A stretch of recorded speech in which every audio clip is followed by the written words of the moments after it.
Hi, Tiago. Nice to have you on the podcast. Your artist name is Sing4DLaughter. Sing4DLaughter. And it's a really for me. I really like this, this word play stuff. So I really like the name because you wrote it with like Sing4D. I really like that about the name.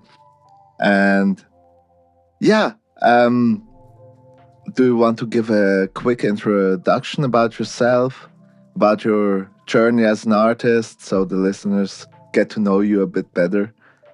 Okay, sure thing. First, I would like to thank you for having me. It's an honor to be here after such talented musicians being a part.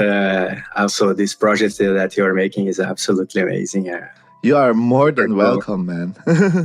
It's super cool, bro. As I told you before, like offline via chat, that for me, every time when I wake up, I go to see a bit what everybody's doing, and it's for me like feels like arriving at work, right? Yeah, because I am a full-time musician, so I wake up, I go to the Discord server to see how everything is going. Okay, feels like home. I grab a sip of coffee and start working. Like the morning briefing. Exactly. And to get to know a little better each of those guys that are like, at least I see them as co-workers, some as friends already, some as family. So yeah, it's super cool. Super cool. We are in this super cool community, and like, yeah, most people collaborate with each other. There's always something going on, always like a crazy topic to discuss. I really love that. It's crazy. It's super cool when we learn so much things. Yeah, but my name, my artist name, my name is Tiago. My artist name is Sing4DLaughter. For those wondering about the origin of the name, is from the lyrics from the song "Dream On" from the Aerosmith. Sing with me, sing for the laughter, sing for the tears. Now I remember you already mentioned that at one point in our Discord. Mm-hmm. So yeah, that's from where the name comes. And mostly I do video game music, like Lofi beats from video game, mostly Final Fantasy, which is like the thing that got me onto RPG and video games when I was a teenager in 1990 something. And yes, I started this journey a bit like, I love so much the Final Fantasy music. Let's try to make this new thing that I heard about called Lo-Fi and see how it will go. And yeah, after grinding for a bit, I'm finally starting to have a nice community that follows me, and I'm working with such talented and awesome people every day in lots of projects. It's crazy, super nice. Yeah, and your music is also super well. I love the Final Fantasy games, and wow, had your live stream also played for a while here and then. It's awesome. And have you played all the Final Fantasy games so far? Yes. You have? I can say that I have, yes.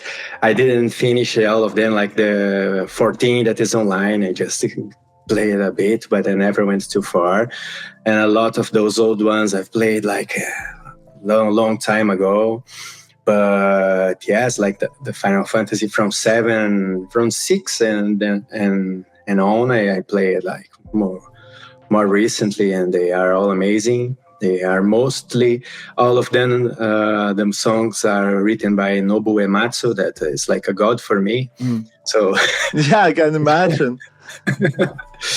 And yes, I love every piece of Final Fantasy music, and it's so nice to get to work with this. It's crazy for me to work with something that I love and appreciate so much. It's unbelievable. So yeah, super cool. Yeah, it is. Do you have a favorite from the whole series? Yes, it's Final Fantasy VII. It's the one that got me. It's the most famous one. And it's so amazing. I have to be honest, I haven't played like the original Final Fantasy VII. Okay. I got the remake like on my to-do list, but I was so in love with, when Crisis Core came on the PSP. Also one of the greatest console. That's Yes. not from Nintendo, but let's say from the not Nintendo handhelds, it was such a blast having a PSP. Yeah, there was also some God of War games exclusive as well. It was super nice, yes. And I nearly destroyed my console at the end of Crisis Core. Yeah, that end is tough. That end is super tough, and I was like a teenager, let's say 13, 14 years old. Like the hormones were anyway over the top sometimes. And then like having this whole journey to get such a dramatic end, I was really like shaking the console, and it was in a vacation with my family, and I was so quick about to just throw it at the wall. That got me so pissed off. Man, that is one of the most tragic endings of all video game story, in my opinion. I don't recall another video game with such a painful sacrifice from the... No, spoiler alert from the... Yeah. And also it's like this connection that you build up with the character, like starting as like a no one and like going through the whole story, learning this, learning that, and then just it was so heartbreaking. And it's crazy that all this game is based on like a very small piece of the original one that wasn't even supposed to be there. They just put a very small, like 1 minute story when there is like Cloud that meets Zack and they are there escaping. And what happens in the game, like the end of the game, is that part on the original one. And they create a full game about that, and it's amazing. Everybody loves it. It's crazy. Yeah, I recently replayed it on the Switch. Okay. Thank God they made it for the Switch as well, because I don't have a PSP anymore. But yeah, man, I still have my PSP and a copy of the Crisis Core. Is the only thing that I have yet. Okay, I'm kind of jealous, not gonna lie. But on the other way, I'm super minimalistic. So if I have something that I don't touch for like a year, okay, I just sell it, give it away as a gift, or just get rid of it. It's a nice philosophy, yes. It actually started super naturally till I heard about the philosophy behind that, and since then I'm saying that it's because of the philosophy, but it's actually really came naturally.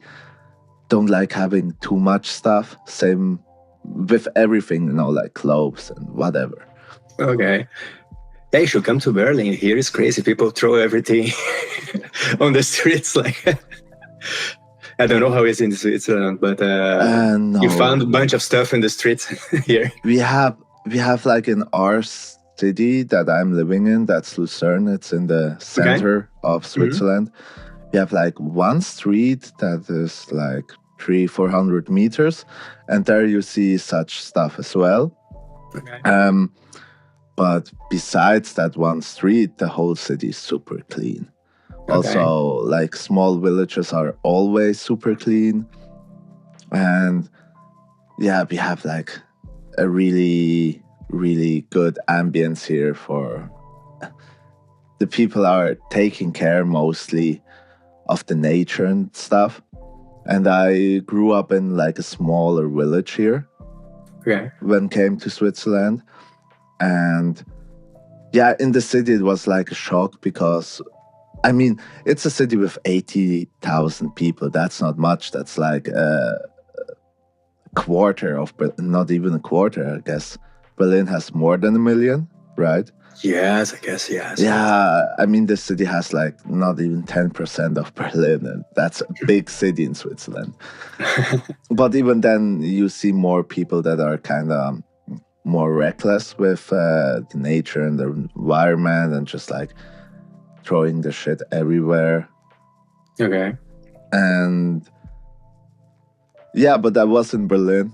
It's it's a crazy city. Yeah. Got me most of the time super anxious because it's just too many people. It's overwhelming, yes. If you're not used to that, it's too much. Yes, but when you get used, it's super cool. I don't go like partying and going crazy, doing crazy stuff like most of Berliners. But it's nice to be in a big city where there's public transport works super fine, and there's a lot of stuff to do, like museums and restaurants and stuff to see. Parks. It's super green in the summer. It's nice. Oh, that's interesting because I never heard a good thing about German public transport. I had it on the podcast that I recorded, I guess, one episode before ours. Because like German trains are not allowed to drive into Switzerland. Okay. So there have to be Swiss trains that are going over the border and back. Because they are afraid that with like all the delays and stuff that our network gets messed up. Okay, they don't meet the standards of Switzerland. But how long are you now in Berlin? It's almost a year. We came here in May, me and my wife. Okay. So, yeah, almost a year, yes. Okay, so you're for not that long of a time here, and no. Till you and your wife moved to Berlin, you always lived in Italy, right? Yes, from 2019, we are married and we live in Italy. Before that, I was living in Brazil and she was living in Italy. It's crazy that we met in 2015 while we were walking on the Santiago pilgrimage. I don't know if you ever heard about it. No. You walk from Spain to Santiago de Compostela, and from France to Santiago is like 800 kilometers in 1 month, just carrying a backpack. Yes. And the clothes you have on their body, it's a super nice. People do for lots of reasons, spiritual or not. I was just walking there with 2 other friends of mine, and it was a life-changing experience. I met my wife now like a couple of days after I started. And we walked till the end, and from that day on, we never stopped talking to each other. Like, oh, that's such a cute story, man. Yes. And you had like 2 life-changing experiences, I guess, on that way. And yeah, I know the path. I just didn't know the English word for that. Okay. Yes, Camino de Santiago. Interesting. Yeah. And then in order to come to Italy to marry her, I had to quit my job and to start over. And then what for me was like a small dream or plan that I had. Okay, maybe when I go to pension, I will do something with music. I decided to do it now because the right time is always now, I guess, if you have the means to do it. It totally is. And with my wife, gave me so much support because she kind of let me do this instead of go for the regular job. Mm-hmm. And yes, when I was almost like quitting and trying to find a job, things started turning around a bit. And now I'm doing this for a living. I'm living the dream. That's so amazing, man. I'm so happy for you that you made this possible. I mean, that's the dream of millions of other artists, and you're like one of them that actually achieved that. And this is it's so impressive. And I would say before we get into the path of your achieving that, I would play the song that you sent me for the showcase. Okay. And yeah, let's go.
such a beautiful track, man. So you played the guitar on that? Yes. Ah, amazing. Also, you brought in so nice transitions, like with how the song is structured, or what I heard so far. I had half of it Okay. playing, and wow, Yeah. there's definitely more than like the standard beat structure. It's more like a bit better written or composed structure to the song. I really enjoy that because it stands out from regular beats. You know what I mean? Yes. Thank you. Yes, the thing about working with these songs from video games, Final Fantasy also, is that you cannot just make a loop and build the song on it, which I love to do it. But it's like it's sometimes you have like 5 parts and you gotta also choose of should I use this or that. It would be too busy if I do like 5 different parts. It would 5 different loops, you know. Mm, And this song was the battle theme from the game, so it's completely different from what I did. And yeah, it is. I love to work on these battle themes because you got something very epic and with a lot of rhythm, and you just deconstruct it and you make your song. Is what I try to do, like to always give something of myself to the beats, and I almost never use like MIDI that I throw in the DAW and start messing around, which is fine. And there are people that do this so well, but I kind of feel that it blocks me a bit, my creativity, So I rather lose more time, but to kind of learn the song and play a bit on the piano, and then I take the guitar to go for a more elaborated chord because it's my instrument, that the one that I play for no more than 20 years. Yeah, and you can really hear that out, that you play the guitar so well. There's actually the soul behind the way you play it, I mean, you can give the same song to play for 100 different guitar players, and no 2 versions will sound exactly the same. And wow, this is amazing. I wish I could do that. Thank you. This is so good.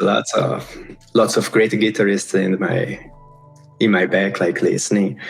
And I don't play like him, but I kind of love the mellow way that John Petrucci from Dream Theater like plays his slow solos. I don't know if you're into Dream Theater, but it's like, I don't know this band. The Dream Theater, no? Nah. No. Okay, but you should check that out there. I like progressive metal, but with a pinch of Pink Floyd on top, and it's okay. This sounds totally like something that I would enjoy, because I'm really into rock music and metal and everything in that genre. It's amazing.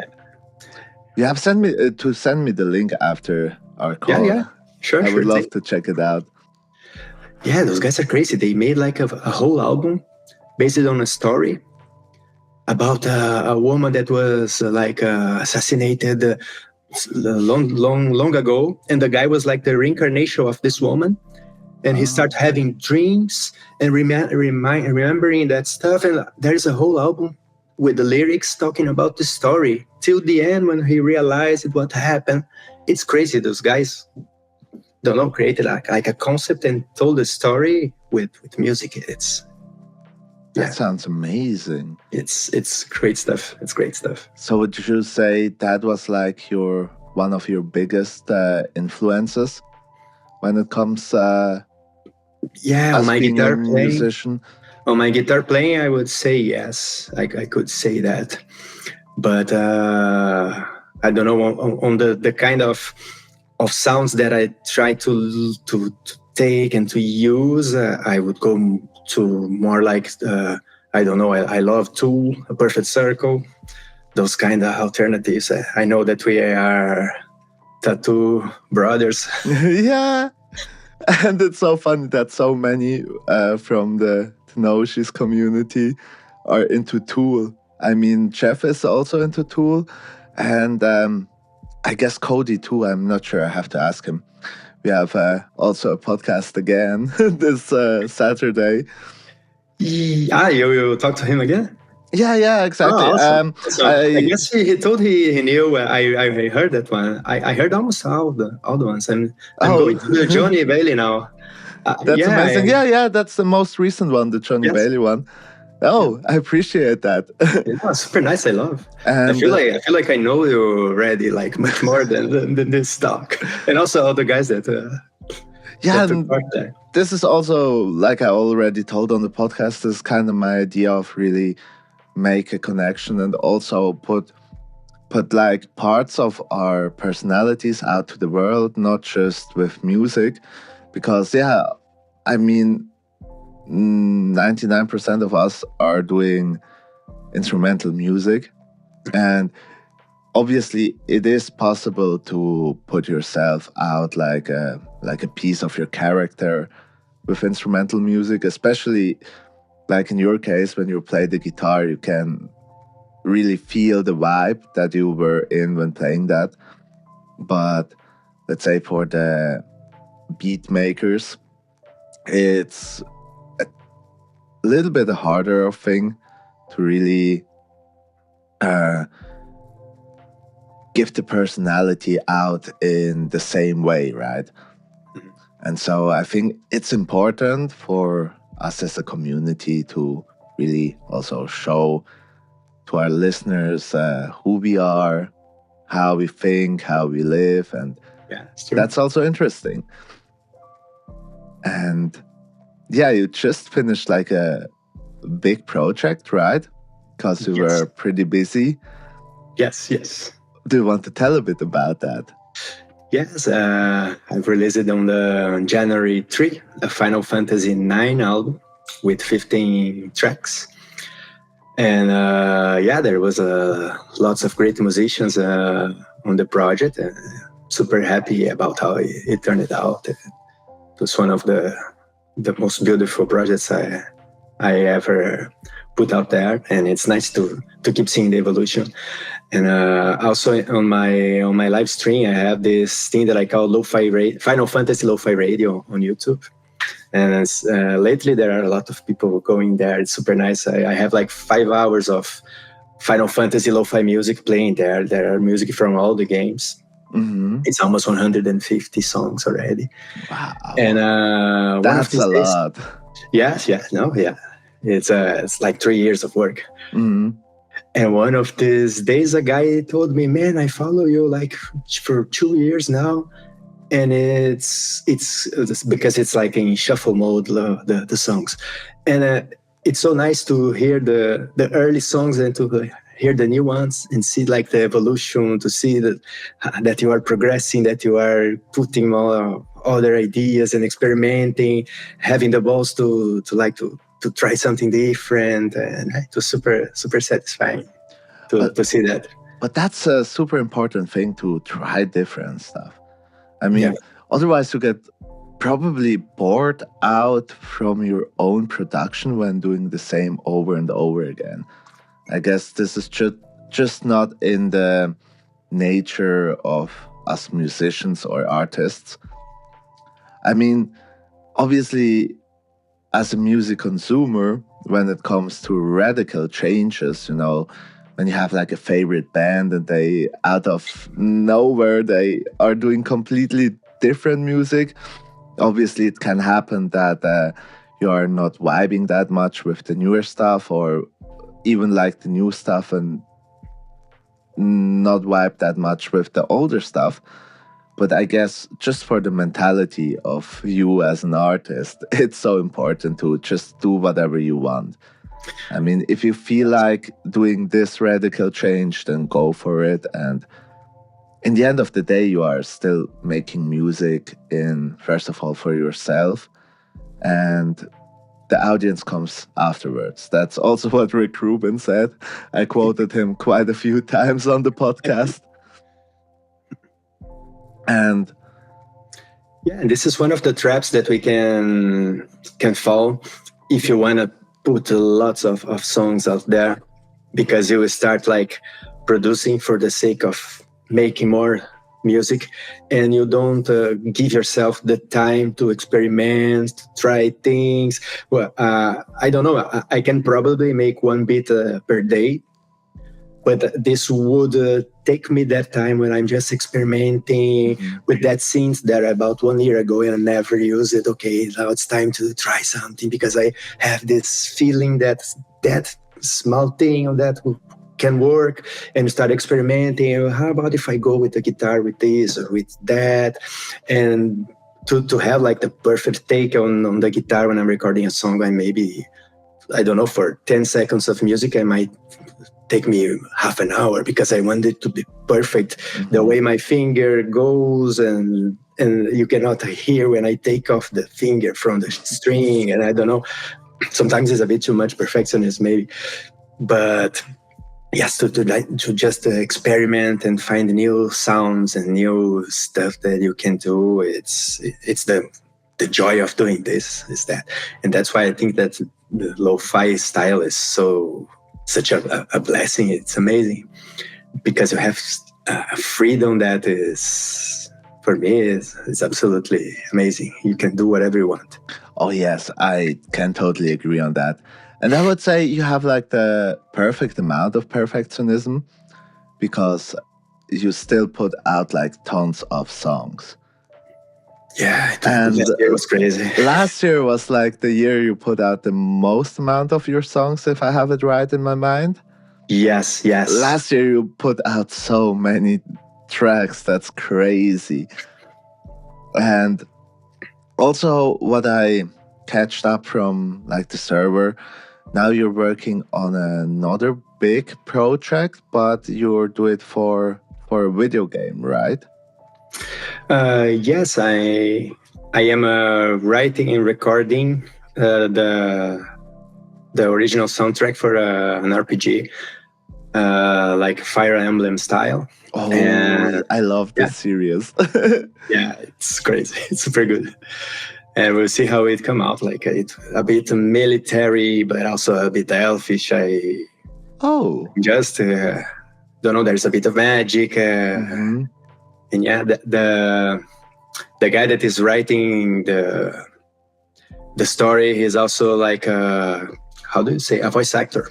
Oh, So interesting. he took all the story that he wrote, all the lines, and he recorded with he making the voices of everything to give the vibe. It's super cool. So yes, and they are drawing the animations, and he is already like halfway with the story. And I also need to take care with the sound design, like sound effects and stuff. So yes, little by little, starting to compose. I have already done like a couple of songs. Yeah, tomorrow I need to work on that actually.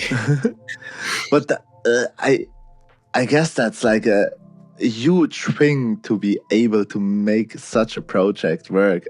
I mean, that's kind of the dream, right? You can put your personality and your own compositions into a video game, especially if you usually do video game cover songs. Yes. That's so cool, man. I'm so proud of you, honestly. Thank you. That's amazing. And do you know on what platforms the game will be available? It will go out on Steam. Okay. For PC, but probably in a couple of years. But yeah, we're working on this. And yeah, for me, the worst case scenario, I've had a lot of fun working on this, and we'll see how it will go to be an indie game. We are 4 on the project. Like there is a programmer, a storyteller, an artist, a visual artist, and me with the song. And we'll see. But it's supposed to be a very long game, like 50 chapters and lots of hours. Yeah, we'll see. Is it Steam only? Yes. Oh no! Yes. You got me so hyped for that game, and the only thing that I don't own to play video games is like a PC. Yes, I'm in the same boat as you, as I have only the Mac. Yes. Tell them they should do a Switch version. I mean, it would be the perfect console for, if it's in the Fire Emblem style. Yes. Then that would be the perfect console for that. Yes, yes. They should really do this too, because I want to play this game and listen to your music. Oh, nice, nice. Thank you. So cool.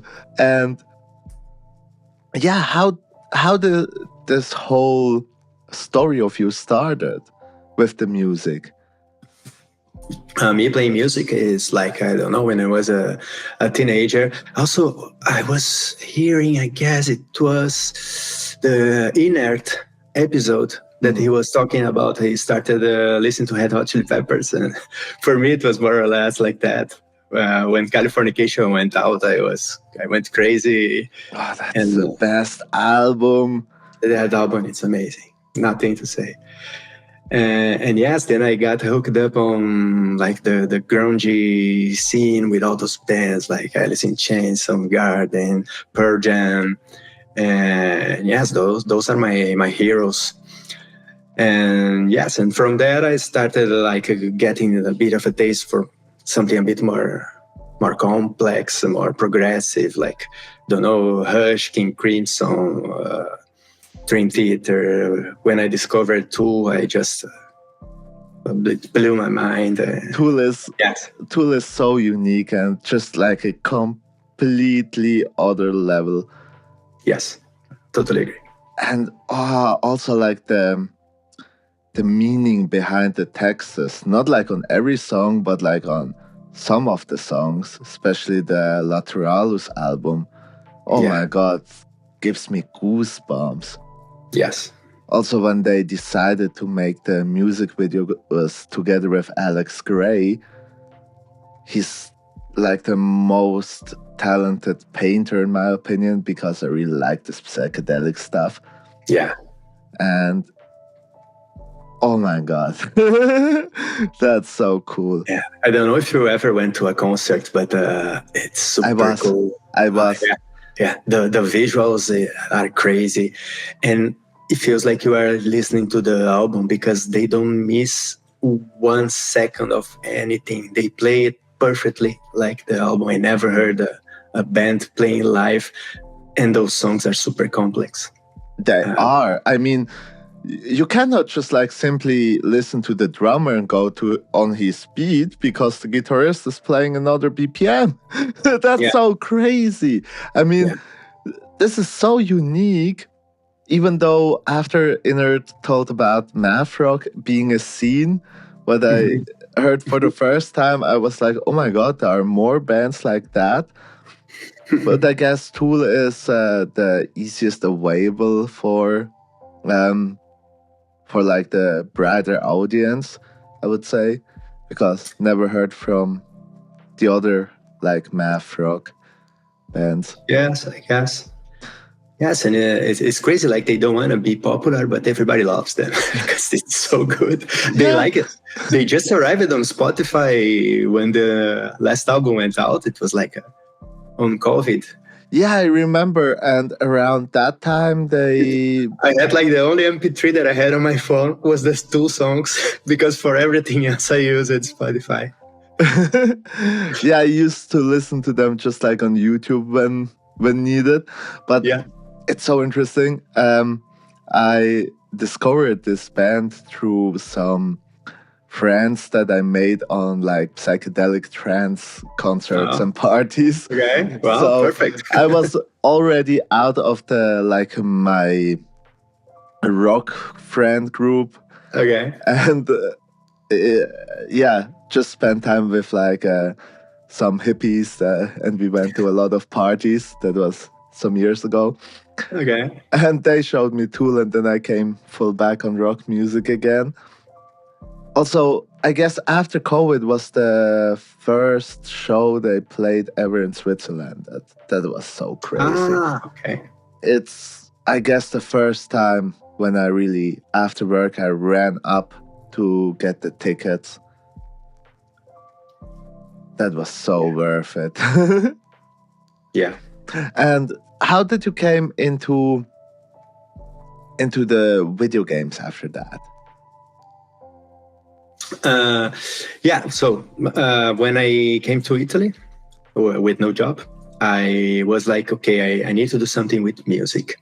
So I started like a YouTube channel where I was recording some songs of, I don't know, of Soundgarden, Alice in Chains. It started on COVID because we were locked at home. No? So I was like trying to record lots of takes and put together footage, but it's super hard to do that thing. And I can sing, but I'm not like the greatest singer in the world.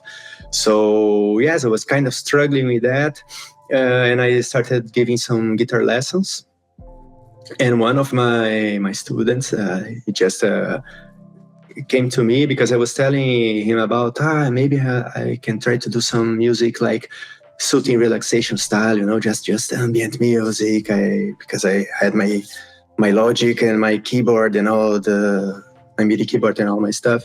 And he said, man, but you should do like that lo-fi grow thing. What do you think? And I just, what is that? And I went to see, and it blew my mind. And then I had the idea of, but what if I could work with those songs that I love so much? I have like the sheet music book from Final Fantasy VII in Japanese that I have like a souvenir in my house. And I use it to play in the guitar some of the songs. So it's something that I was a bit familiar. Like sometimes I would just listen to the music, the original ones. And I said, man, I should try this lo-fi thing with some Final Fantasy. Then I started making some beats, and they were shitty as hell because I didn't know what I was doing.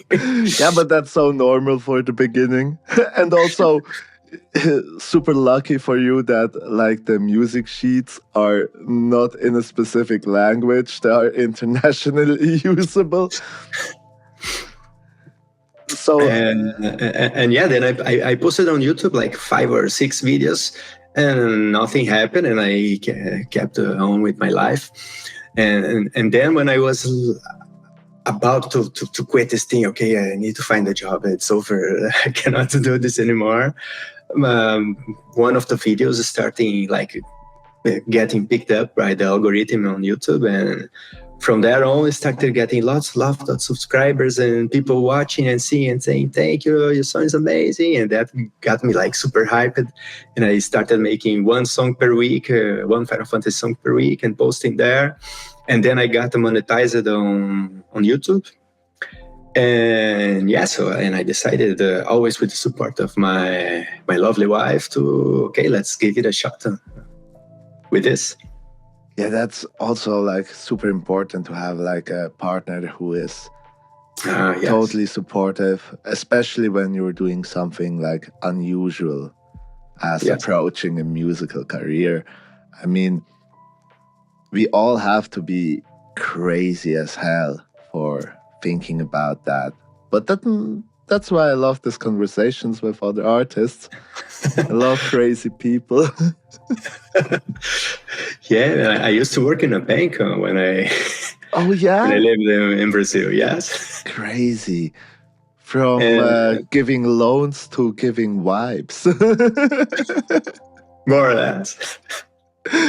So And man, I was pretty good at my job, and I loved it. Like I at some point I felt like, man, it's my mission in this world to work in the bank because I'm so good at it. And then I had to quit because I wanted to come here to be with my wife. And I could not start it over here. I just felt it was not right. I don't know. Then I found this opportunity to working with music, and now, I don't know, every Monday morning when I wake up, I'm the happiest fellow in the world. that's the most important thing at all. I mean, even though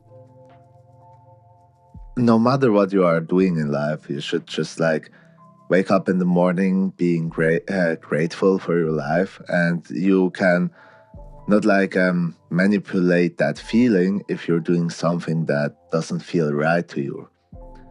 And yeah, you're really blessed to Super do that. lucky. That's so Super cool. lucky.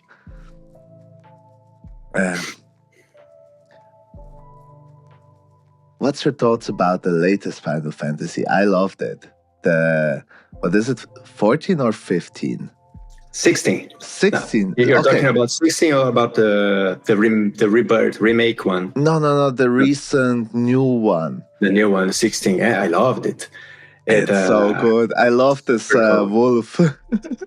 Yes, Torgo. Yeah. It's super nice. And a funny thing is that because I was not on Spotify and I was not connected with other artists and that back in the day. So I was just trying to figure out by myself what to do. And the first thing I thought was I will contact and talk with a bunch of YouTubers that talk about Final Fantasy, and offer my music for them to put on the videos, right? Mhm. So I started becoming friends and getting like to joining this community of the Final Fantasy YouTubers. And they were always all of them talking about this Final Fantasy 16 that is the next one. And I thought, okay, let's give it a try. Let's listen to the music. And then I had this idea of I will hear to the gameplay and the trailers from the game because it was not out yet, and I will make a whole album with only the pieces of music I can take And the from what they feeling. showed us. Yeah. And then I released this album like 1 month before the game was out, something like that, and it was super nice. It was quite a success in YouTube. And it was super nice because then the game came out and the songs were completely different from what I did, of course. But Obviously. yeah, it's nice. Sometimes when I listen, I kind of wish I went there when the original one went, where I go completely to another direction. Yeah, But it was super nice to do this like this deep dive on something that is not ready yet. now people can actually play the game for a second time, but instead of the original music, they just have your music playing in the background, and it will give them a complete new feeling. Yeah. And they can mod it on the on the PC probably.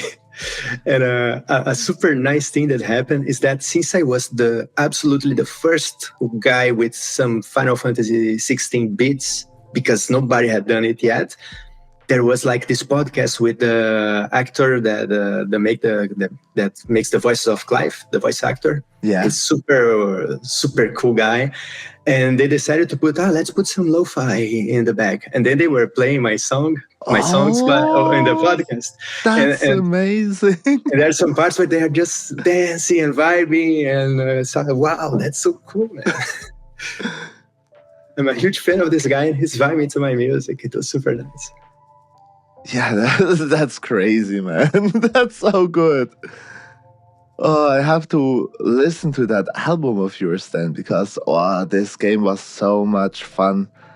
I was so addicted. I love it. I was like literally addicted. I could do nothing else. Like Did you finish it? Yeah. Oh, yeah. I haven't even worked on music in the time when I was playing that. Oh, yeah. Because I want to get it through, and then I could go back to music again. Yes, I was like playing in the mornings and making a bit of music in the afternoon because I wanted to make more music from the 16, like the ones I didn't know yet. So yeah, but I was going like this. Actually, today, every day in the morning, I make like a poll in my live stream. Mm-hmm. And today was about Final Fantasy 16. It was like, which is your favorite side quest? Oh. And which one is yours? Do you remember? Honestly, not. But I have to also be honest and say I'm not a side quest guy. I usually just go for the main story. Okay. And there are really not a lot of games that I made side quests.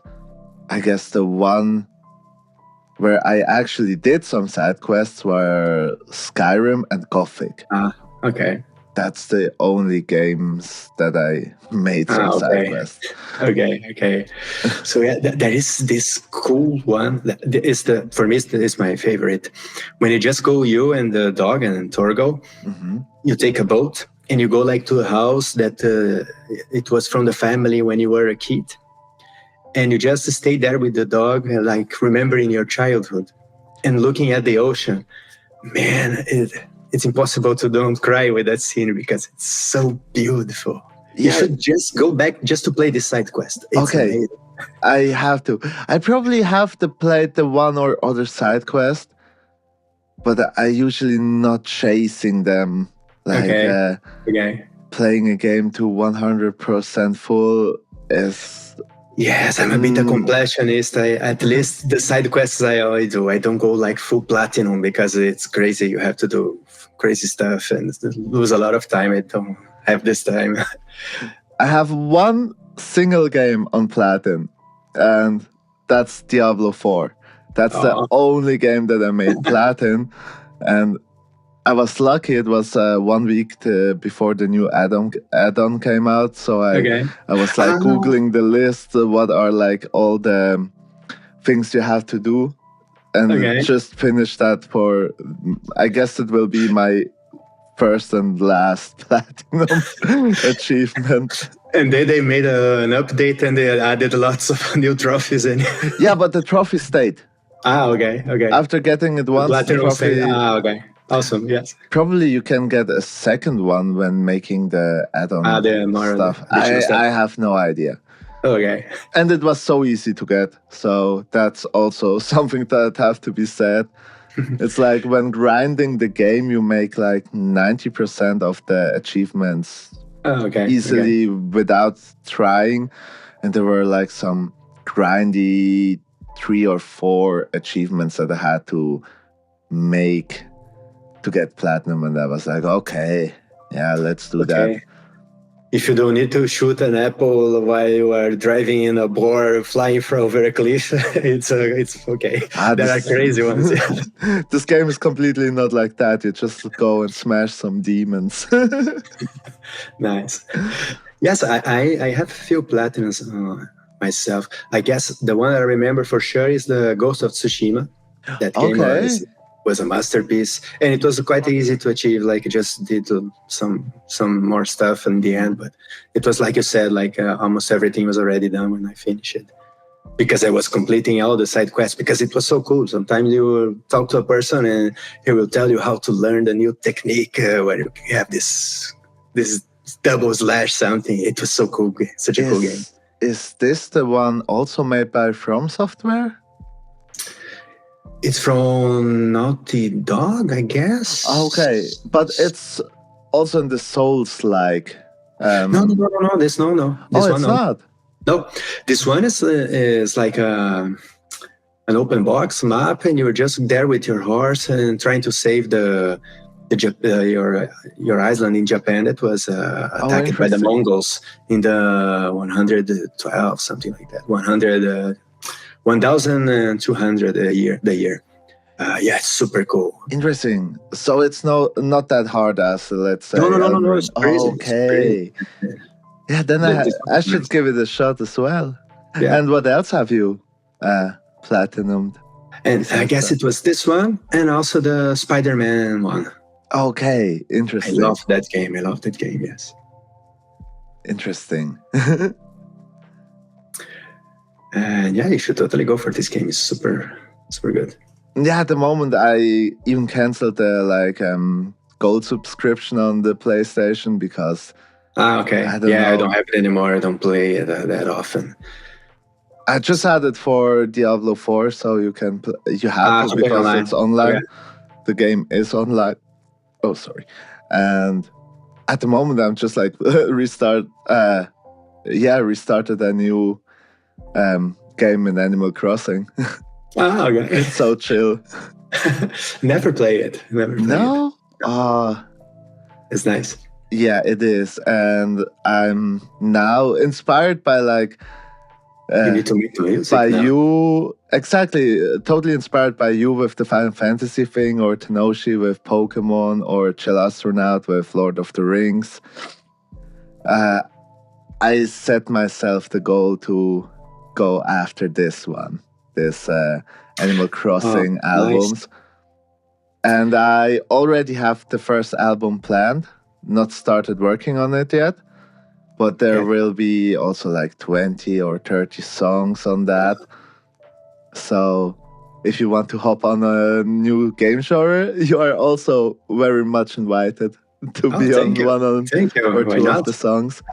Yeah, I will announce that. Start producing, yes, sure. Yeah, I will announce that, I guess, in April, and then start working on it. Also, a friend of yours that you are collaborating a lot, A-Bug. Oh, okay. And we were in contact for the last few weeks, and he's like, yeah, I'm free after April. And I'm like, okay, I have absolute no hurry to start this project, so I will wait with announcing it till Nice. then. He's such a cool guy. He is so lovely. That's crazy. Such a lovely guy.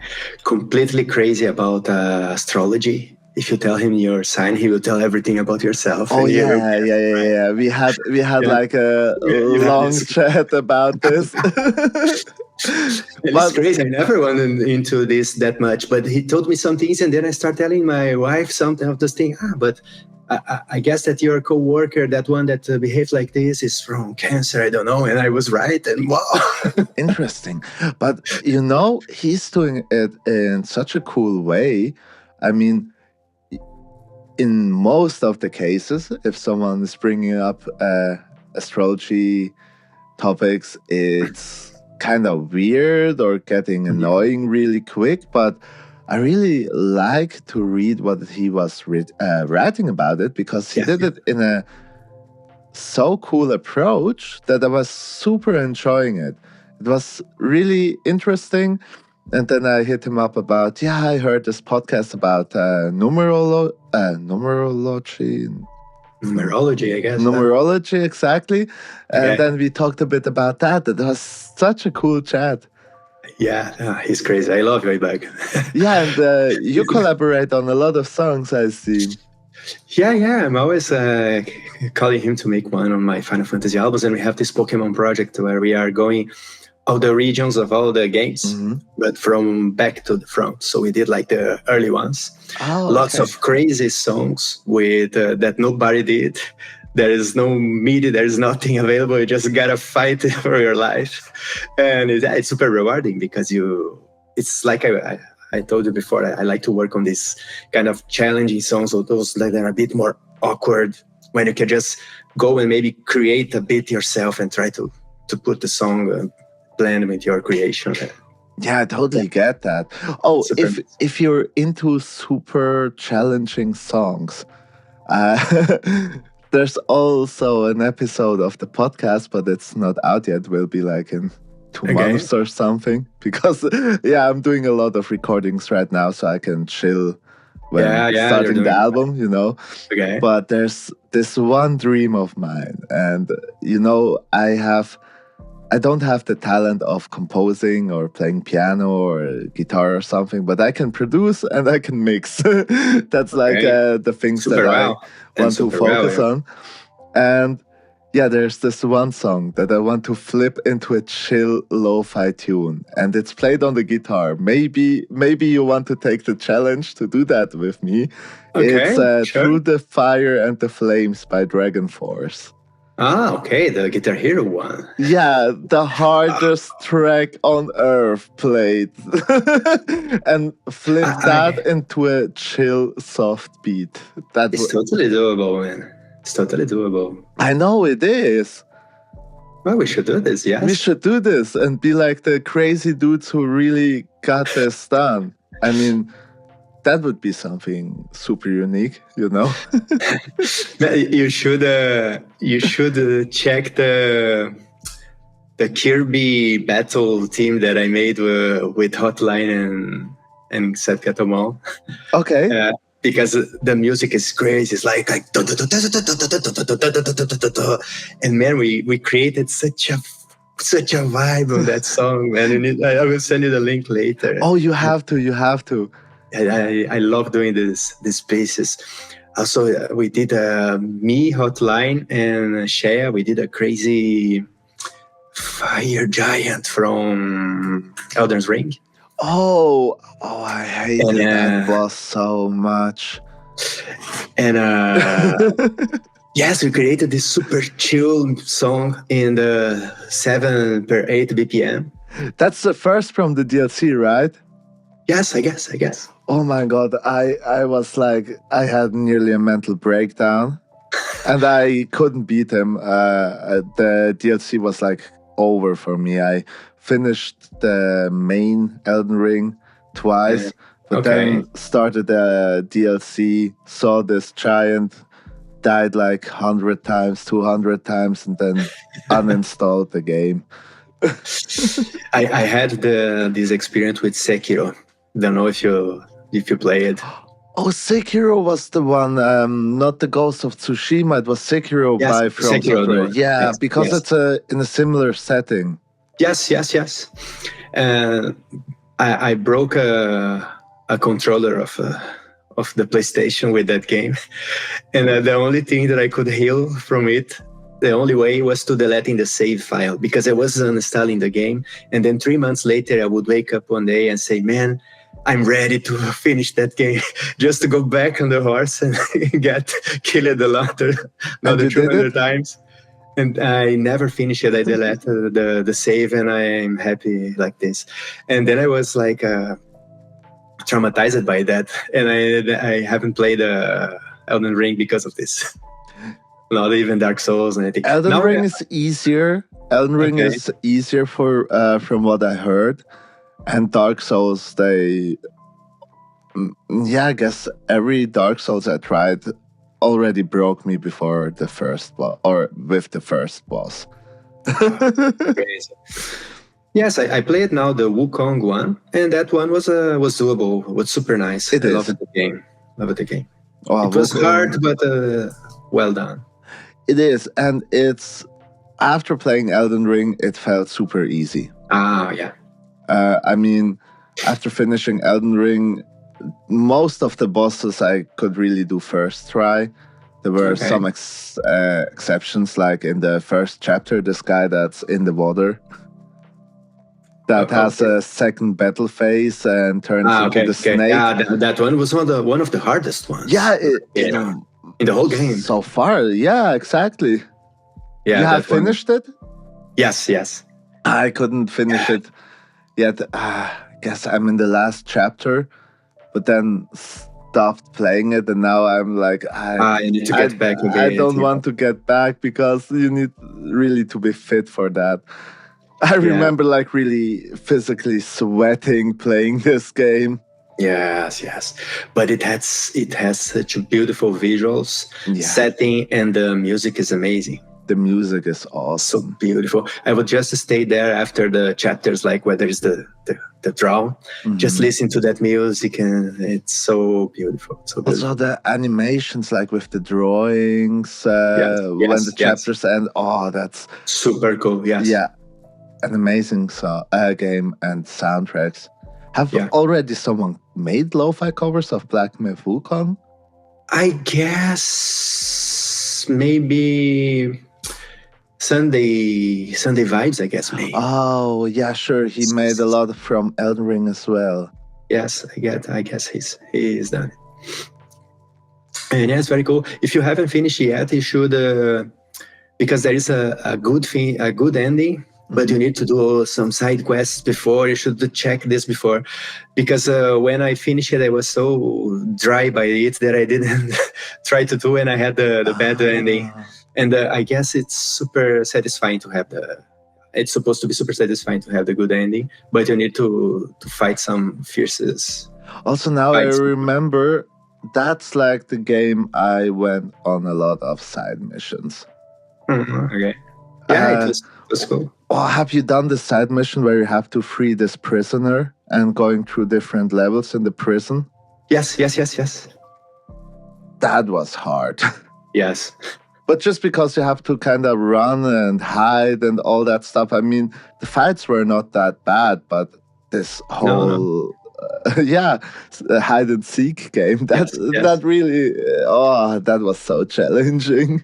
Yes. Also, the boss after that was super difficult. The one in that you need to stay below the legs, like the one with it was one of the hardest ones that I took some more time to beat. Now for me, it's still to the last chapter. It's this one from chapter 1 with the 2 phases. Yeah, also that one was super hard. Also, the first tiger was super difficult. The one where you walk up all the stairs. Yeah, it's so cool that you arrive there and he's like with his mouth full of blood, and that's cool. I love that fight. Such a cool character, that one. But it's also the best fight for real, that was the most fun fighting him. Died like, I don't know, 20 times or more. But this one was not frustrating at all in comparison to this other dude, because I was like running up and was super hyped for this fight. Yes, exactly. Yeah. And there was this trick that there was one of the clothes that if you wear it and you are on the water, you get some health recover. So you could do this small trick to make it a bit easier. Oh, but it was also super hard. It took a lot of times as well. I always switch to the new equipment just because of the defense bonus. Yes. Me too. Also, this dragons on the other side quest to get like the special weapon, they were also pretty hard. Yes, they were. And I mean, you remember in the first area that you're in, there's this one waterfall that you always think, yeah, you have to get behind that waterfall, there is something. And there was the one dragon hidden. Oh, I don't know if I get this. To get in, you had to do like some quests and got like some special items. Okay. That you could do after chapter 3, I guess. Or yeah, I guess after chapter 3. And in the first chapter, I was like there and always like, why can you not go behind this waterfall? It screams like, go through the waterfall. There's loot behind that. You know, it was so cliche. Yeah. Is the one with the lightning? I think so. It's been a while now. Yes. Because you walk a stair and you just arrive and there is this waterfall and it's clearly that you need to... Yes, exactly. And it's before this boss that gives you this headbutt ability. You know, this big Buddha guy with the... Okay. Yeah, I used that till the end. Because me too. And the waterfall is just right behind him. Oh, okay. That was... Now that I know that you could go in there afterwards, now it's well made. But if they have not put in that feature in the game, I would be like so, how do you say? Disappointed, yeah, that there's nothing behind this waterfall. I don't know, I got obsessed with that. Yeah, okay. Fair. What are you currently playing? I started playing the Rise of the Ronin. Okay. It came out a little while ago. It was on the Black Friday. It was in the discount and I got it. It's super nice. It's like a mix of... It gave me like Red Dead Redemption 2 vibes, but with samurais. And I'm super hyped in this samurai thing. I read lots of books about it. I'm currently reading Musashi. I don't know if you know this. I know Musashi. The Five Rings? Yes. Wow, have you read it? Yeah, I have. Wow, it's amazing. I'm in the second half of the last book, and I read like just I'm reading super like a few pages per after every time I get to read, because I don't want it to end. Also, it's better to read this book that way instead of reading it fast, because there's so much wisdom on like each page that you really need to take the time to read a few pages, think about that, really realize that sometimes you have to read it twice to really get the message out. True. And it's an amazing book. I love it. Yeah, it's crazy. Actually, it was written by the writer was publishing in the newspaper in Japan, like lots of years, and they just collected all the chapters. It was like each chapter. Oh, like a column. Yes, it was newspaper. In a column. Yes. Oh, interesting. I didn't know that. Yes, and you can see like because each chapter that have also like 5 or 6 parts. I don't know. And each part was coming in the like a weekly basis or month, I guess weekly. And interesting. Yeah, it's so also. it's supposed to be read like little by little. So yes, this game, I'm still in the early parts, but you have all these things that I need to challenge that guy because I will learn that style that he uses, and you have like thousands of styles with lots of weapons. You can use double sword, one sword, and like the spear. It's super cool. So you would recommend that? Because I thought about it when I saw it in the store, but I didn't buy it. Yes, it sounds super cool. I think that Ghost of Tsushima is more deep, like with the story and what it, how you lived it. You should play that one before, because then you will play this later, and this is also like kind of took a lot of Ghost of Tsushima. I would say that it's like Ghost of Tsushima and Red Dead Redemption 2 had a child, and this is But is it all? Wait. Now I think I'm mixing up something. Which of the 3 games in the genre is the easy one?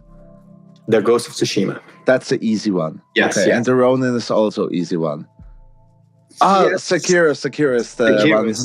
Sekiro is the one. Yeah. Because I have seen it with this FromSoft games. I need a break. Maybe in 1, 2, 3 years I will get back on this, but not for now. Yes. You should go play the Final Fantasy ones that you miss. Oh yeah, I definitely have to. I also got suggested to play Octopath Traveler, who is also Square Enix. Yes. I guess this one I need to play yet, but I'm waiting for the right moment to really enjoy it. What Final Fantasy would you now suggest for me if I should pick up on one that I have missed? The 7. Oh, okay. The original or the remake? If you are into turn-based, you should go for the original because it's amazing. Then if you want something like with voice acting, a bit more modern, you could go for the 13 or the 10. The 10 has a beautiful story. It's one of the most beautiful. I don't know if you ever played the Chrono Trigger. Which one? Sorry? Chrono Trigger, the other Square Enix RPG, from the 90s. It was on the Super NES, that one. Okay. Final Fantasy X gives me Chrono Trigger vibes. It's an amazing game. Final Fantasy X is not the one where you play like volleyball in the water? Yes. Blitzball. Okay, I didn't finish it, but I played it. It was also on the PSP. Yeah. Okay. I guess. Yeah, it was on the PSP. Maybe there was a remastered version. No, because that one is from the PlayStation 2. Yeah, but I remember playing it on the PSP. Okay, maybe they... Okay. I'm not sure if it was like an official version because I had my PSP cracked back in the days. Okay. You know, when you're like 13 or something. Yes. You cannot afford to buy all the games. Yes, the same. Actually, the copy that I have from Crisis Core, I never played it on my PSP because I bought it later as a token, but I played the cracked version back in the day. So. It was so easy to get the cracked version, and it was so convenient. Yes, on that PS2 phase, it was almost too overwhelming because you could play any game. You could just download the games and just write the game on the CD, and you play. So I had so many games and I was not finishing anything. Oh, okay. In the PS2 times, I actually got bought the games, or better say, my parents bought the games that I wanted, or I lent from neighbors. Okay. But I can only remember. Okay, I remember playing a lot of James Bond games on the PS2. It was crazy good. I loved it. And then there was this one game that I have, or 2 games that I can really remember playing a lot for a super long time. That was Need for Speed Underground 2. Where you could drive into the garage and customize every single detail of your car. I love that. And Tony Hawk's Underground 2. Wow. That was such a blast. And I remember playing the first year when having the game, the whole year, only in the first city. then laid on the side, opened it up like 1 year later then, and then I realized, okay, I have to do the story, and then I go to this town and this town and this town. Wow. That was crazy. But this Tony Hawk's is not the one with the Rage Against the Machine song in the opening. I cannot remember the soundtracks, to be honest. Because I remember that I was super the young. one that I played so much, it was like the perfect soundtrack. With the soundtracks were all great. The guerrilla radio music, it was amazing. It was the one that you start in New Jersey. This is what I can remember. I don't remember. The first town was New Jersey, and then there was like this closed bridge, and then you had to get like, you have to grind over the bridge to unlock it. And then you get into some nice train station. It was such a cool game. Just to go with the skateboard. Yeah. I never learned how to drive a skateboard, but it was so cool to play that game. Nah, this fascinated me a lot for skateboarding, but I had like no talent at all, you know, like doing the tricks and stuff, only to hurt myself trying to do this. Yes, all my energy went to the musical part on my brain. I cannot do anything like to dance or other stuff.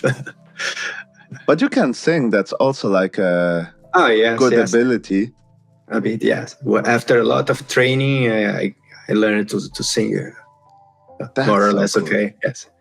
I used to play in Brazil like just acoustic versions of grunge songs in the bar. It was super nice. Oh, that's cool. So you had like your first musician job already with guitar and voice. Yeah, it was just for fun. It was not even getting paid. I had this friend of mine that he was the musician on the house. And I was just going for when he was on his dinner break. I was playing a couple of songs. But then they really started liking, because I was like coming and playing some Garden and some Alice in Chains that people were loving. And then I started playing like for an hour, for 1 hour and a half. And he was having a huge yeah, but I never got $1 for it. So it was not a job, but it was super cool. At least you got some free beers, right? Oh, yeah. Amazing. And I don't know, the feeling of being there and just you and your guitar and the microphone, and you just go for it. Oh, yeah, I can imagine. I also had lots of bands when I was a teenager. Like, yeah? Yeah. Oh, super cool. We would be playing and organizing our own gigs with other independent bands and do our stuff. It's super nice to be on stage, like, with the people there. Yeah, I can imagine. It's super cool. So you really had this musical journey from as a small child, and now you're really living it and kind of found yourself in a good position where you can put out a lot of tracks, but also you're comfortable with it. And I guess that's another, how do I say? That's like another showcase of that it really needs a lot of work and a lot of dedication to get to this point. Yes. And I was watching MasterChef Italia with my wife this week, and there was like a super famous chef, a guest chef in that episode. And he started saying to the guys, because the guys were all like wanting to become chefs, you know, the ones that participate on the show. And he said, people look at me now that I have like fame, and everybody look up to me. And they only see like the success guy, but they don't see that guy that sometimes were crying at my kitchen, thinking about all the grinding that I had to do, all the suffering that I passed to arrive there. You know? People just celebrate and idolize the people that have success without thinking about how much work it really needs. It's totally true. And I kind of started listening to a lot of interviews with artists that I like. Oh, nice. And everyone is telling you the same. It's a hard grind, and the first 10 years are kind of just learning till you are really able to put out music that the people are start talking about, and getting also that something coming back. First it's just dedication and hard work, and I guess that's everywhere, like you said, with the chef in the kitchen. Yes. But when people look at you and you have the numbers and you have like a bunch of people that follow you, they might think, wow, you are a legend. But what? I'm not a legend. I'm not there yet. But I think like there's so much work and road to cover. Actually, one of these days I was super happy because I saw an interview with Maynard James Keenan, that is the singer from Tool. Mm-hmm. And he was talking about his process of making music. And he said, you see, I wake up, I put a couple of coffee by the side, I open my Logic project, my DAW, that is Logic. Oh, cool. Maynard use Logic. And I don't know, I started putting some ideas there. When I have something, I send to one of the guys in the band, and then they send it back. And I was thinking, man, the routine of Maynard James Keenan is exactly the same that I do. Mm-hmm. Wow. That's so amazing, cool. Man. This is so cool, man. I do exactly what my God do.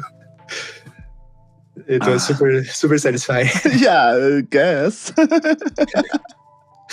Doesn't change anything, but it was cool to see that, okay, this is how someone very important and recognized it works like this. They are still humans, right? Yeah, I guess this is also a part that we should like not forget, that everyone who is like famous right now is still a normal human and doing his routines, and it's just there's just way more work behind that person that others are willing to give. Yeah. Sometimes people might want just the fame and want to quick pass it and I just want to be cool like that other guy, but you don't know like what it takes to right there, right? Also, when listening to interviews like that, a lot of people that are now successful and pretty famous, a majority of them don't really want to be recognized all the time. I mean, they want to go out for dinner without having like fans coming over like all the time asking for pictures. I mean, that's a tough thing too, to not having any privacy. Yeah, that's like... And I mean, a lot of these pretty famous musicians, artists are often like very introvert, even if they go on stage and play in front of thousands of people. So the struggle never ends. It's not like you're struggling now to get good and then you're living the best life. I would say the struggle never ends. You just get like different problems, other problems. But true. Like my mother said, and that's like a super inspiring thing that she said, is it's always good to do hard work, because in the end of the day, it's more comfortable crying in a Ferrari than crying on the street. Yeah, true. It's super true. Not there yet. Maybe in 10 years, who knows? But yeah.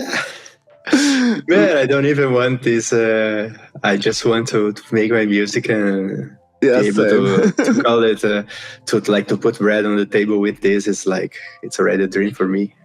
Yeah, exactly. And yeah, so sometimes people get more famous, get noticed with something that explode nowadays. But yeah, this is not what I what I search for. Yeah, exactly, because then you can still like obtain your normal life without having to be recognized on the streets all the time. But I guess with being like a chill music artist, even though if people are actively fanning for you, I cannot imagine that this will be such a how do I say, same situation when you're going out as being like a real rock star, you know. Like, we're not public figures. We're just that's so artists. Cool. Yeah. My dream is just to, I don't know, having a nice little house somewhere warm, you know, at the ocean, breathing ocean air. That's like my dream with music, just to be somewhere where it's warm and you can breathe the salt water. Oh, nice. Cool. Yes. So, okay. I'm kind of running out of topics, to be honest. Do you have something that you want to put in? Like any kind of topic, just to talk about in the podcast. I was remembering this because I recently was featured on the Humble Beats blog with Lofi Cody, and it was super kind. He wrote a lot of kind things about me, and he asked me how things started for me in music, and I was now I remember it because we were talking about video games. Actually, my first experience with music, a bit before listening to Californication and stuff, it was like on the PS1. Back in the day, I would go to the Blockbuster and rent the games, right, and play. You cannot afford a game. Mm-hmm. And there was this game. I check it out, and it's like from the year 2000, and it's called MTV Music Generator. I don't know if you ever heard about it. I have heard about it, actually. I saw it in like some TikToks, I guess, or on Instagram. And man, I remember picking up this game and taking it home without any idea of what it was, and spending hours and hours on that, because it's a town with like, I don't know, 10 tracks tops, and there's lots of loops, and you just organize them, and you can like put reverb and stuff. And I was That's like, so cool. I was working in a DAW in that day, wasn't even aware of what it was. And I remember that it was so cool, that thing. And I don't know, years later, then I started having a band and playing, and I got back onto it with the real DAWs and recording our music and stuff. And man, that game was magic. It kind of introduced me to music production. Oh my God, that's so cool. I really recently saw like a video. Someone, hey, let's cook up a banger in this PS1 game. It was so nice.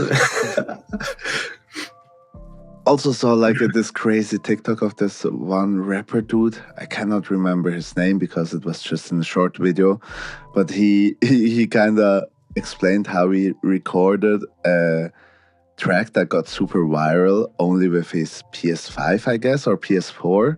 Okay. And there was like this, or even PS3, the one that you could get the camera to it. I guess it was the 3. Yeah. Then he recorded the music video with the camera and stuff from the PS and made the whole track like that, and it blew up. Wow. I just like saw this like small video documentary where he's talking about that. That's so cool, man. Nice, and the track is cool. I only heard snippets, and I'm not even sure if that's the track he was talking about, but it sounded cool to me. It was like, it was like hip hop music. I love hip hop music. Okay.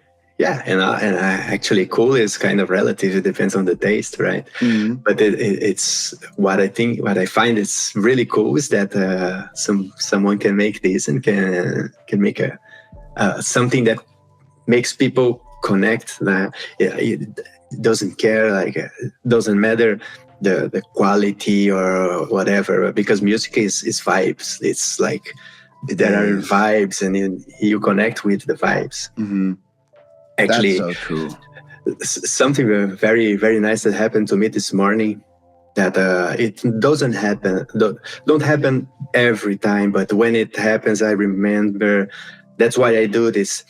It's when you are like playing a beat, or playing on the guitar, or making or mixing or something, I don't know, or playing on the MIDI keyboard. Today I was in the guitar, and then just the song hit me while I was playing, and man, I literally started crying while I was playing the guitar, because it was such a blast of emotions, you know. Oh, have you recorded that? Because I guess that would be a real good. Yes. Oh my God, I can't wait to hear that.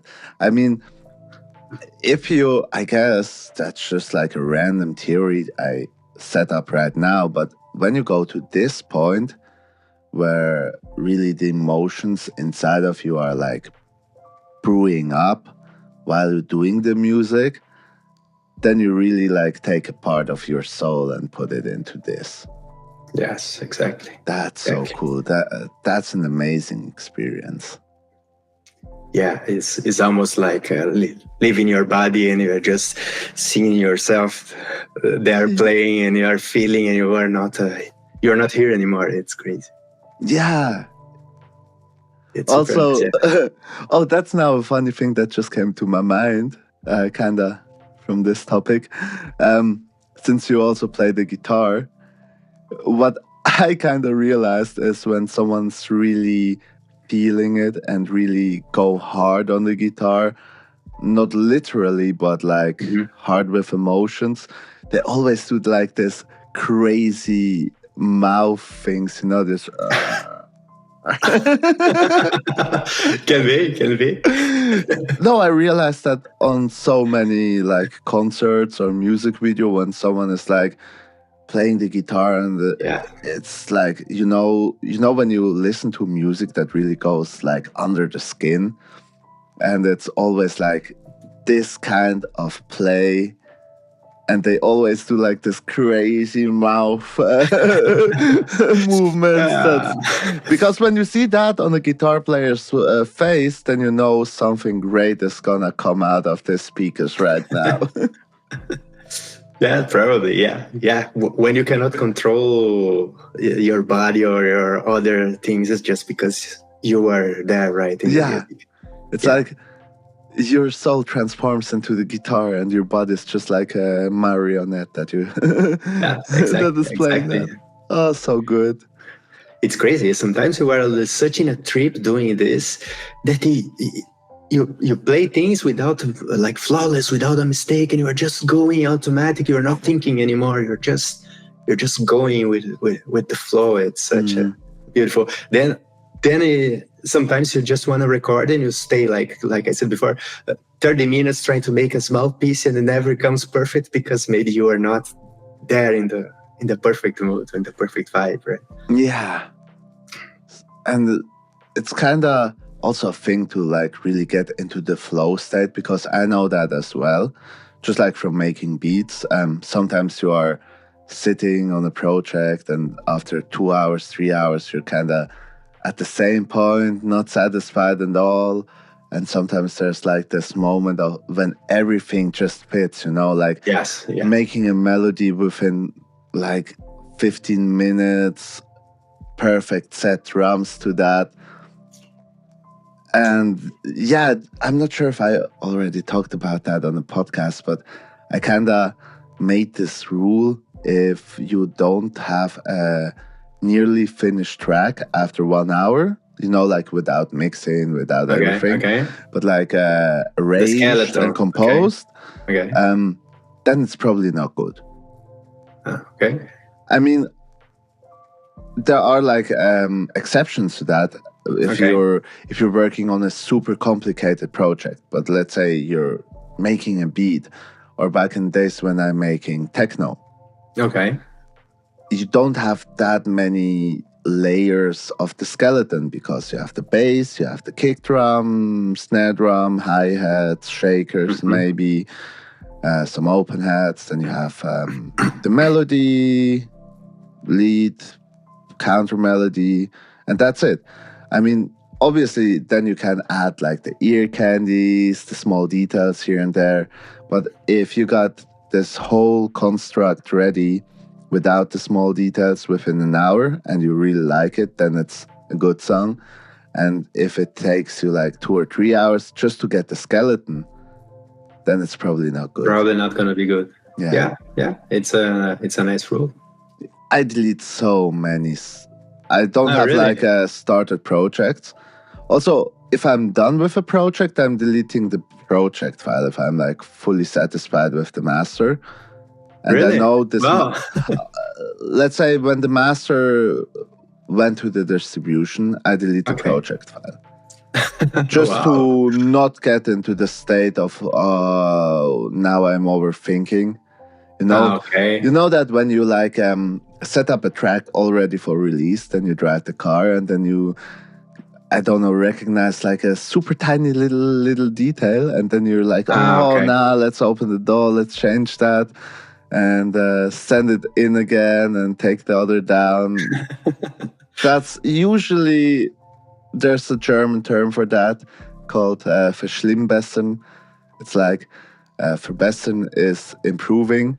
And verschlimmen is the opposite, like making it worse. Okay. And that's like a combination of these two words. If you try to improve something, but you make it worse. I love that word. yeah. It's cool. Yeah. No, I'm super strict with that. Also, if I have like this half finished song and not satisfied with it at all, delete. Okay. Yeah, it's a bold way to approach it. Nice. Sometimes you have to. I mean, I could not imagine having like a drive with like 100 started songs. And if you're honest, in the end of the day, you won't finish them. Most of the times. Like in 99% of the times, you won't finish it. And if like there's an inner voice saying, okay, this one is good, but I'm not feeling the vibe right now, then there's, obviously you can leave it, try it in a week or in a month. Okay. Yeah, this is what I find that it's cool about making collabs with other artists, because sometimes you have something that you feel it's not my favorite track, then you send to somebody and they just give you something that gives you the chills. This is a good way to save a bit, I guess. That's true. True. But yes, what I do is usually when I'm had enough and I'm not satisfied, I don't have like the vibe that I'm looking, or I don't have the skeleton, I will get back to it in another day or in a couple of days. And usually I listen to it in the morning with the fresh ears, and it's not that bad. I just need to maybe I take some points like, okay, let's do this and this and this, because otherwise I will forget about it 5 minutes later. So then I read, I need to do that. That's a good approach. That's a really good approach. But it also kind of depends, because you are going for albums. You do a lot of albums, right? Yes. And then you have a vision behind that. And yes. Then there's, I guess, then it's a completely different situation, because you want this track on the album. And you have to give it a new shot. And then it's a completely different thing, obviously. Yeah. And lots of times I've sent like a demo to the artist that will collab with me on that song, thinking, oh my God, I hope that he likes, because I hate it. And then they would say me, wow, this is amazing, man, send me the stance. And then the track comes out great. But in that moment, maybe it was not vibing that much. It can happen sometimes. Yeah, also if you're like not feeling that day, Obviously, then there are like gray days that everything that you listen to sounds shit. Yes, it's Or true. everything True. that you're doing, but doesn't mean that others will think the same. Yes, yes, yes. Yeah, and that is the problem of working with a tight schedule and wanting to make too much things. I had to learn from this journey, like to adapt, to understand that okay, I should not put on my schedule. This is how I organize. Like I have an Excel chart where I put everything like in the days. This day I will work this and that, and I try to have at least 1 month in advance knowing what I will do. And do not over schedule your week, because if you arrive on the Wednesday and you are not done with Tuesday, you're going to have a problem. Yeah, that's true. You will not, something will get hushed and you will get frustrated, or the song will be not as good as it should be. So it's important for me, and I'm feeling much more mature on this, is to like, okay, let's take it slow. Let's make like small, a bit smaller schedules. Okay, this week I will work on 2 songs, and we'll see if I'm done with it like super early, I can start something, or but I will not like put 4 or 5 songs in a week. That's something that I did last year. It's too much. It's too much. And you cannot force creativity. Yes, you cannot. There are like, you cannot, I mean, you can force a workout. Even if you're not feeling well, you can still force yourself to get your ass up and go do some sports. You can force yourself to go for your day job, even if you're not feeling about that. But you can really not force art. Yeah, you cannot. And if you have technique and you know like theory and stuff, maybe you can get yourself to some point when you can just, okay, let's try this formula and maybe it will work. Yeah. But it's never the same as just doing the thing with just your creativity and just like I kind of receive the song in my mind. You are listening to something, you're listening to a vibe. Sometimes I'm just listening to a beat that it's nothing regarding what I'm doing, and I listen to one thing and I have another idea that is doesn't mean anything with that beat, but that musical feeling gave me another feeling, and I just put it out. Yeah, then you have to go to it. I mean, when you have like this artistic little voice inside of you that wants to come out, just listen to it and go with it. You have to go. You have to really take this magic moments when you're getting into this flow state. Yes. And it's like surfing. You get a good wave, then you have to surf the wave. I cannot surf, but I love this metaphor. Yes, it's true, and it's not. You cannot know when the wave will come, right? You just wait for it. You just have to wait. It's also sometimes. I mean, a super important lesson was for me to learn to really take breaks from making art. Like, then you have to force yourself also to take breaks. But then I'm trying to be like very strict, even if I have this one little idea. I just let it pass. Because sometimes you need just like a week or 2 of not creating, just to not get like caught in this routine of doing too many things similar. You know what I mean? So like a soft reset. And then you naturally end up trying out new things. Like, only for an easy example, trying out another reverb or trying out another compressor. When coming back to it. And then it will get another touch. For me, for example, it's often with drums. When I realize that I'm doing super similar, or even though nearly exactly the same drum pattern over and over again, then I know, okay, time for a force break. or even time for making a break, making music, and take more time listening to music. How is Yes. it about you? Are you listening a lot to other music now that you are producing constantly? Much less, much less. Yeah, Much less. same for me. That's Yeah, but I have this thing when I want inspiration, or I have some moments where I feel like, okay, I should listen to some beats, and then I just listen to some, I don't know, random beats. I just go and put lo-fi in Spotify. I can go, I don't know, lo-fi meditation, lo-fi acoustic, lo-fi sleep, lo-fi mellow vibes. There are thousands of playlists, and just you listen to that while you are working out or you are cleaning the house. You are not actively listening, but it's that in the background, and then surprisingly you come up with these ideas, with some fresh feelings. Yeah. I had this beat that I was making for this Final Fantasy IX album, which was coming kind of okay, but it was not really the thing. Then that's enough. I'm going for a workout, and I was just listening to some chill music, and then I had this idea of, okay, but what if I put a sax with a flute and with a piano, all the three layers in different octaves.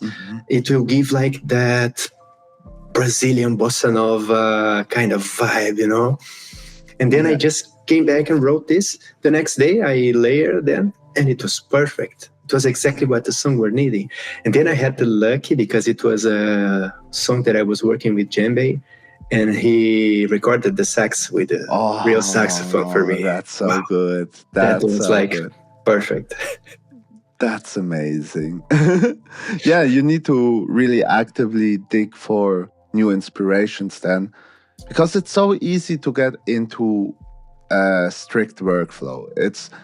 I would say, after some being enough practiced, it's easier to get into a workflow and stay into a workflow than it is to take a break. Yes. I mean, when you're just starting making music, it's nearly always the opposite. You work on a track, and then you take a long break, work on another track, take a long break, and the breaks get shorter and shorter and shorter, and you get more experience. And then, it's kind of easier to open the computer, start a new song, then, okay, what should I do today? Yeah. And it's addicting. Like, I love opening the DAW and making music. Last week, my wife was out of town for work, and I was alone in the house, and I said, okay, I will work till 6. I will go for a workout, then I will play video game till midnight. It will be my week. And I was working with the DAW like till 10 to 11 in the night, because I just couldn't go, because things were going, work was flowing, and I was feeling like I like better do this than go to play video games. The DAW is like my video game now. Yeah. Yeah, and okay, if you're in the flow, then you should totally accept that. But it's kind of important to keep the pauses in mind. Yeah, the balance is super important. Oh, what music are you listening when going for the workout? It depends. Like I told you, sometimes I go, because now I'm going in the gym. I was last couple of years I was just working out like in the parks. Like if there's a park, I can just make some push-ups and pull-ups and just run and do some abs and some workout.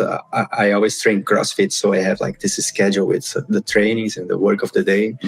And you just adapt and go and do in the park. But now I'm going to the gym, so I'm working out with the gym music that is super, I don't know, it's not my thing, but it's okay, it pumps you. But when I was working out by myself, I would have days when I don't need it to be pumped by the song. I would just listen to some beats or to some music from some video game to get inspiration, etc. Or if today I want to get like the pump. So I would listen probably to my favorite songs, like from Tool or I don't know, to some Carnival.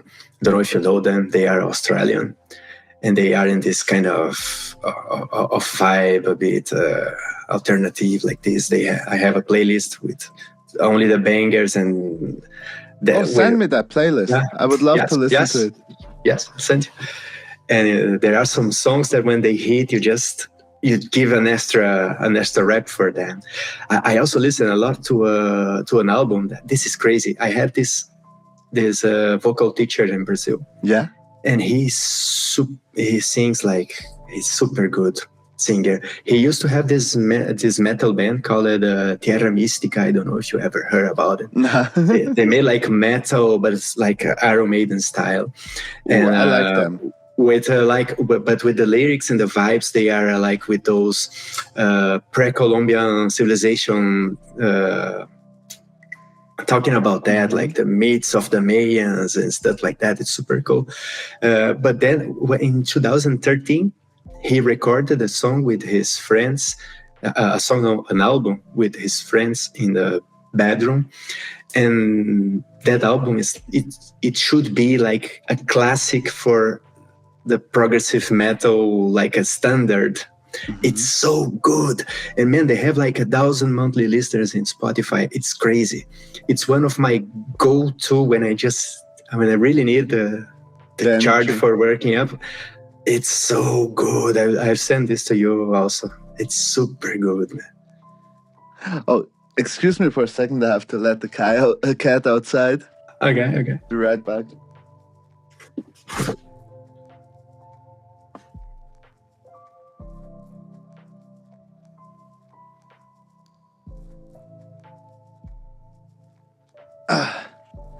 Here I am.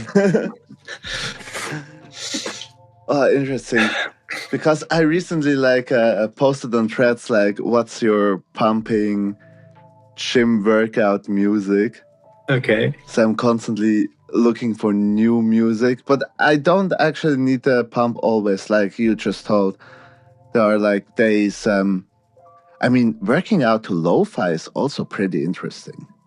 Yes, it is. Because you do the exercise way more slower and usually end up having a way more sore muscle. Yeah. After that, because you kind of do the same exercise but way slower, and you can really feel it the next few days. Yeah. How everything's burning. But when I go for a run, I need to go with something more upbeat. I guess my record in the track that I was going on a run back in Italy. I knew the song that of that because it was with a very fast BPM. Because I was kind of trying to follow the BPM. So yes, for a running, you need to be something more up vibe. I could not run with lo-fi, but workout, yes. I cannot imagine running to lo-fi as well. No. I wasn't running for a long time, for workout, but ska punk is such a vibe when running, because it's happy, upbeat. It's it doesn't feel that hard anymore. Amazing. Yeah, I would say it's kind of getting late for both of us. Okay, yeah. Or I should soon go to bed. Yeah. I would ask my famous last question with the life advice that you would share with the listeners. Okay. Do you have one? Oh, sorry. I didn't get it. Yeah. My last question with giving the listeners life advice that you would like to share. Okay. I don't know. I would say work hard and follow your dreams, and yes, you just don't take for granted whatever you want for success for you. Just go, and when you have goals and objectives and you work hard in one way or another, you will find what you really want, what you really need, I guess. Something like that. That's a good one. Thank you. That's a good one. And if you are dedicated to something, there's always a way. Right? Yeah. There's always a way to achieve that. I don't know, every time in my life where I really put everything I had onto something, things always turn it out well in the end. It might take some time. You need also patience. And and we are very lucky to be able to follow such dreams and such stuff. There are so many people in this world that just I don't know, wake up and try to survive. You know, and yes, we're super lucky to be able to go after something, after a dream, and you just need to go for it with all your heart, and people will connect. Yeah, that's true. That's true. God will always put the right people in, or the right events into your life. In the end of the day, just have to be like your real passion. Yeah, it's true. It's true. Well, that was an amazing talk that we had. Oh, thank you. I love it. I would love to like reconnect like in a while, like in a month or two, just to have like an updated talk. Maybe next time a bit earlier, not on the day that we both go to work out. Because I don't know how it's for you, but I'm like really now feel that my body and mind really slows down completely. Yes. But yeah, it was super nice to have you here. Also, your story is very interesting, also very inspiring. Thank you. And I'm not gonna lie, I'm so hyped for this game that you told that you are making the music now. Okay. I should put I have it on something Steam. Not on Steam, on Switch. On Switch. Yeah, maybe if we got lucky and the thing really gets on, because there aren't very much Fire Emblem good games out there. So we are hoping we will delivering a good job. We will be recognized, and yeah, maybe if things go well, we can make it portable to Switch. That would be amazing. Also, yeah, I kind of played with the thought of getting a PC, just to like a Windows PC to play some games. But like, there's only 2 games that I really would buy it for, and that's like Gothic 3 and Gothic 2. Never played. To replay them, it's a classic in the RPG, like in this classic medieval RPG style. Okay. And Age of Empires 2, I miss that game so much. I was about to tell you this. I would buy a PC to play Age of Empires 2. It's crazy. Oh, No, Age of Empires 2 is the best. It is. I used to play online, like me and 3 other friends against 4 random people, like in this crazy battle for 4 hours. Crazy. It was the best. I haven't played it online. It's another game. Okay, I can imagine.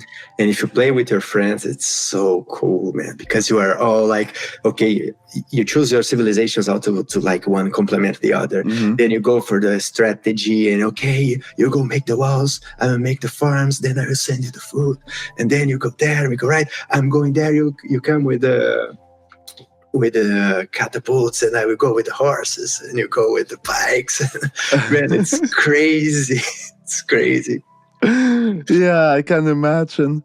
I remember the only game like that I played online was StarCraft, like StarCraft 2, but this shit broke me. I mean, I was kind of able to reach the gold league Okay. But then, like, the enemies were so hard. Uh, And it's only gold. It's not like platinum or I don't know what was higher. okay. But Okay. this game really broke me. I can see it. I can see it. Yes, I used to watch like the best Age of Empires players playing on YouTube just to learn some strategies. Okay, so when the game starts, you need to just right at the start to put 3 on the wood and 2 on the sheep. Then you make another one and you put on the stone, and there is this whole mathematical thing that you can micromanage like in the beginning, because then it becomes just crazy. Oh, what was it also Age of Empires 2, or are you talking about like a newer one? No, the Age of Empires 2. Okay. It's the only one for me. Yeah, for me too, but I didn't know that there was even an online mode. Okay, I played it so much back, in the days where the internet was like a new thing. And okay. when you're online and let's say you're getting a telephone call and you pick the telephone up, you're out of internet. Yeah, exactly, that shit. Oh, I love that game so much. Also, shout out to Cody for making the covers to this game. That's so fantastic.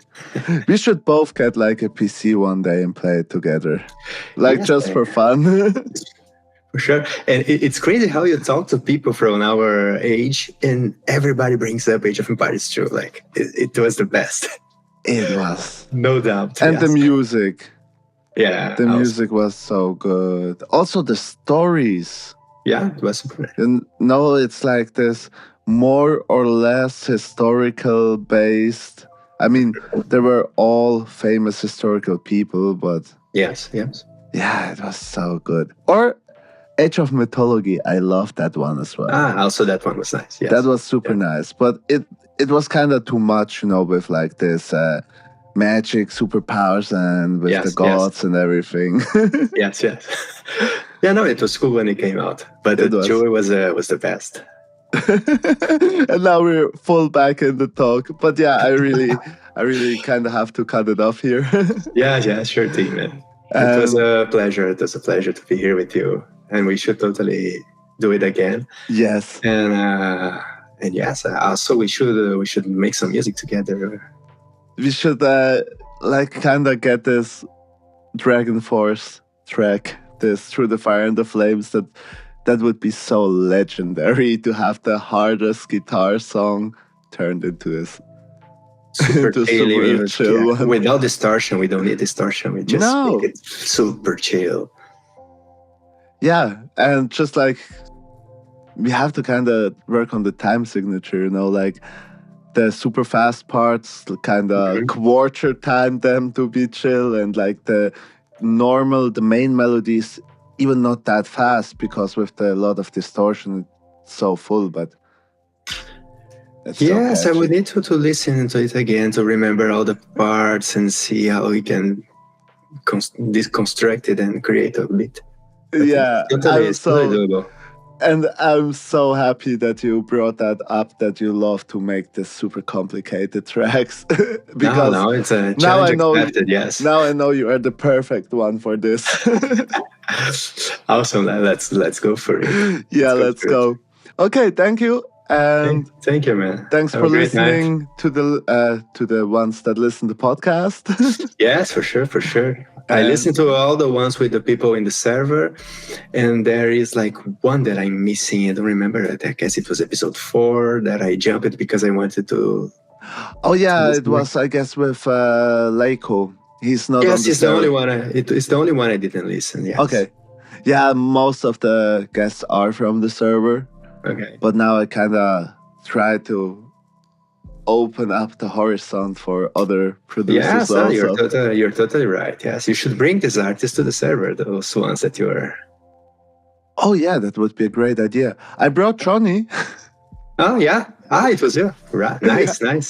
Yeah, I was talking with him after the podcast and the after talk, and then a week later I had a recording with Tenoshi. So that's the episode that will come out this Sunday. Oh, nice. Or for the listeners listening now, the episode 3 months back. Okay, thanks again. Have a good one.